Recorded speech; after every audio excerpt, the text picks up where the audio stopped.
పుష్కరాల ఏర్పాట్లపై అధికారుల ఆర్భాటం ఆచరణలో అటర్ ఫ్లాప్ అయింది. నగరంలో నిర్వహించిన ట్రయల్ రన్ సామాన్య జనానికి నరకయాతన మిగిల్చింది. పోలీసుల ప్లానింగ్ లోపంతో నగరం ట్రాఫిక్ కోరలో చిక్కుకోగా మున్సిపల్ అధికారుల నిర్లక్ష్యం కారణంగా రోడ్ల పక్కనే ఇష్టానురీతిన టెంట్లు వేసి ఫుడ్ సప్లై చేయడంతో చాలా చోట్ల ట్రాఫిక్ సమస్యతో వాహనదారులకు ఇబ్బందులు ఎదురయ్యాయి.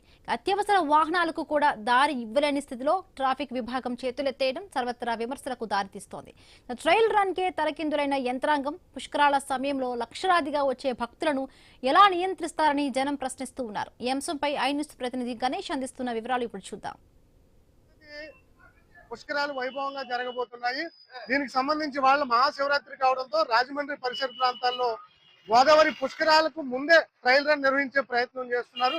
ఇక్కడ ఉన్నటువంటి భారీ జనం వస్తే ఎలాంటి ఇబ్బందులు ఉన్నాయి, వాటిని ఎలా అరికట్టాలి అనే కాన్సెప్ట్ లో పోలీసులు కానీ మున్సిపల్ అధికారులు కానీ ముందస్తుగా వాళ్ళు ట్రయల్ రన్ నిర్వహిస్తున్నారు. కానీ ఈ ట్రయల్ రన్ కొన్ని చోట్ల ఇబ్బందికరంగా మారింది. ఎందుకంటే కొన్ని రోడ్లన్నీ కూడా ముందస్తుగా సమాచారం లేకుండా బ్లాక్ చేయడం, అదే విధంగా ఇష్టారీతిన మనం చూస్తున్నాం కదా, ఏదైతే రాజమండ్రి ప్రధాన మార్కెట్ సెంటర్ ఏదైతే ఉందో రోడ్ లో ఇష్టానురీతంగా ఎక్కడికక్కడ టెంట్లు వేసి ఇక్కడ ఫుడ్ సప్లై అంటే ఆహార పదార్థాలు సప్లై చేయడంతో జనాలు ఒక్కసారిగా గుమ్మిగూడడం, ఆ గుమ్మిగూడిన పరిసర ప్రాంతాల్లో ట్రాఫిక్ సమస్య ఏర్పడడం, దానికి తోడు ప్రధాన రోడ్లలో కార్లు ఆటోలకు పర్మిషన్ ఇవ్వడంతో ఒక్కసారిగా వాహనదారులంతా కూడా ఇక్కడ ఆ ట్రాఫిక్ లో చిక్కుకుపోయి ఇబ్బంది పడుతున్నారు.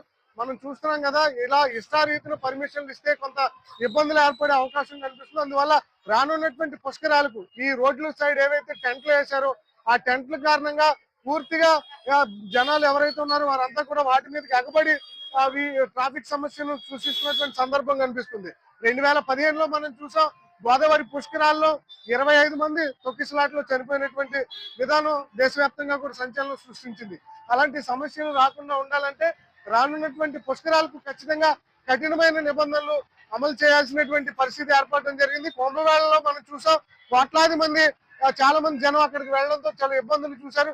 అయితే ఈసారి రాష్ట్ర ప్రభుత్వం తరఫున కుంభమేళాకు అక్కడికి వెళ్లి పరిశీలన చేయడం జరిగింది. అయితే ఇప్పుడు గోదావరి పుష్కరాలను కూడా అదే స్థాయిలో ప్రభుత్వం ప్రచారం చేసుకుంటుంది.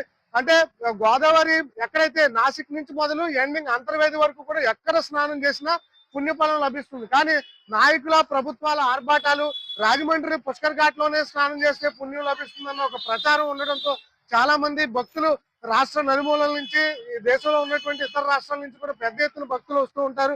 అందువల్ల రాజమండ్రి పరిసర ప్రాంతాల్లో లక్షలాదిగా జనాభా గుమ్ము కొడుతూ ఉంటారు. ఈ సందర్భంలోనే ఈ ట్రాఫిక్ నియంత్రణ లేకపోతే సమస్య తలెత్తుతుంది. మున్సిపల్ అధికారులు కూడా ఇక్కడ సమన్వయంతో పనిచేయాల్సి ఉంటుంది. ఇష్టానురీతిన పర్మిషన్లు ఇస్తే మాత్రం ఇగో మనం చూస్తున్నాం కదా, వాహనాలు ఎక్కడికక్కడ నిలిచిపోవడం, వేలాదిగా ప్రజలు ఇబ్బంది పడుతున్నటువంటి సమస్య కనిపిస్తుంది. అందువల్ల ఎక్కడైతే రోడ్ సైడ్ ఫుడ్ సప్లై చేస్తున్నారో పుష్కర కాలంలో మాత్రం అలాంటివి సప్లై చేయకుండా ఎక్కడైతే జనావాసాలు లేనటువంటి ఖాళీ ప్రదేశాలు ఉంటాయో అక్కడ మాత్రమే ఫుడ్ సప్లైకి అనుమతినిస్తే ఇలాంటి పుష్కరాలు ఇబ్బందికర సమస్యలు రావు. ముందస్తుగానే పోలీసులు కూడా ప్రధాన రోడ్లను చూసుకుంటున్నారు తప్పితే ఆ ప్రధాన రోడ్ల గుండా వచ్చేటువంటి రహదారులను నియంత్రించడంలో ఫెయిల్ అయ్యారు.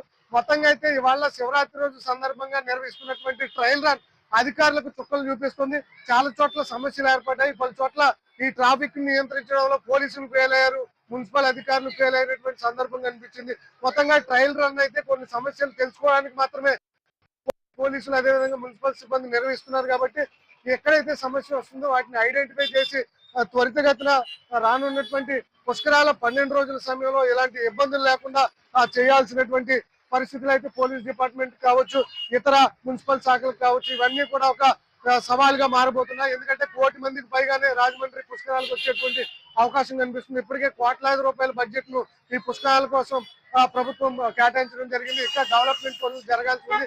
ఇప్పటికే పుష్కరాల కోసం ప్రజలు వెయిట్ చేస్తున్నటువంటి సందర్భంలో వచ్చే ఏడాది జూన్ 26 నుంచి జూలై 7వ తారీఖు వరకు పుష్కరాలు జరగబోతున్నాయి. ముందస్తుగా ఇవాళ శివరాత్రికి ప్రజలంతా కూడా ఓట్ల మీదకి వచ్చినటువంటి సందర్భంలో ట్రయల్ రన్ నిర్వహిస్తున్నారు. ఈ ట్రయల్ రన్ లోనే చాలా సమస్యలు కనిపిస్తున్నాయి.